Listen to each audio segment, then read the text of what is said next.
Hola, espero se encuentren bien. Quiero mostrarles un video muy breve que muestra cada uno de los pasos que deben dar para poder afilar la cadena de una motosierra de forma muy sencilla.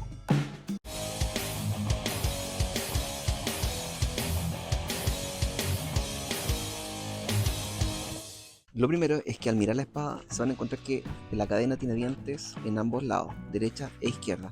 Y en un punto de la cadena se van a encontrar que tiene dos dientes en el mismo costado, que están juntos.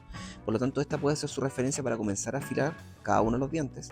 Y en el caso de que su cadena no tuviera dos dientes en el mismo costado, pueden marcar con un plumón uno de los dientes y ese lo toman como referencia para saber que están comenzando a afilar ese diente. Si tienen la posibilidad de poder fijar la motosierra a donde están trabajando, es idóneo, así que en este caso utilicé esta prensa para poder afirmarla y de ese modo trabajar de forma más cómoda.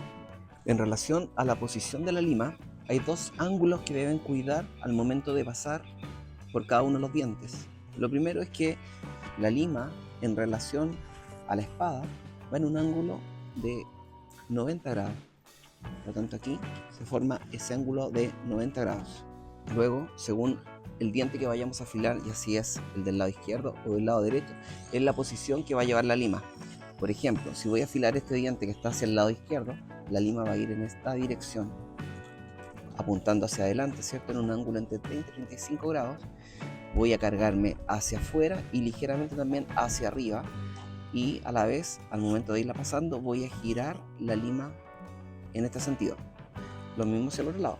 Así que voy a afilar el diente que está hacia la derecha, me cargo hacia afuera, un poco hacia arriba, y a la vez voy girando la lima para que vaya haciendo el desgaste.